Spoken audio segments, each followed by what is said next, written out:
महिला चक्क नाल्यात जाऊन झोपली। पाणी वाहत असताना एका दगडावर डोकं टेकून झोपलेल्या या महिलेच्या कृत्यामुळे पादचारी आणि परिसरातील नागरिकांची चांगलीच धांदल उडाली।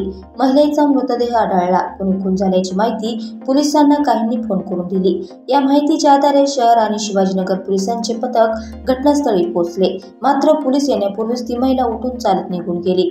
मिळालेल्या माहितीनुसार शहरातील एका वस्तीतील एक महिला सकाळी चक्क नाल्यात झोपली। कोणतीही हालचाल न करता पडून असलेल्या या महिलेमुळे प्रत्यक्षदर्शी आणि रस्त्याने ये जा करणाऱ्यांची चांगलीच धांदल उडाली।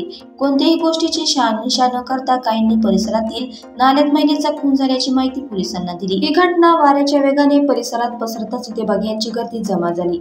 कुणी शहर तर कुणी शिवाजीनगर पोलिसांना घटनास्थळी पाचारण केले, मात्र काही वेळाने ती महिला उठली आणि चालत घरी निघून गेली। स्थानिकांकडून या घटनेची माहिती पोलिसांना मिळाली। त्यानंतर लगेच वरिष्ठांचा निरोप धडकल्याने शहर पोलिसांचे पथक घटनास्थळी धडकले। त्याचवेळी शिवाजीनगर पोलिसांना ही माहिती मिळाल्याने शिवाजीनगर पोलिसांचे पथकही घटनास्थळी दाखल झाले। मात्र तत्पूर्वीच बेडसर महिला नाल्यातून उठून निघून गेली। खून झालेली महिला घटनास्थळावरून गायब झाल्याने शहर आणि शिवाजीनगर पोलिसांच्या पथकाला नसते हेलपाटे सहन करावे लागले। काही झाले नसल्याचे पोलिसांचे पथक कारवाई न करताच माघारी परतले। काही प्रत्यक्षदर्शींच्या म्हणण्यानुसार बेडसर असलेली ही महिला उकाड्यामुळे नाल्यात झोपल्याचे सांगितले, तर काही जणांच्या मते तिच्या डोक्यावर परिणाम झाल्याने तिला संवेदना जाणवत नाही, त्यामुळे ती बडबड करीत कुठेही जाऊन झोपत असल्याचे सांगितले।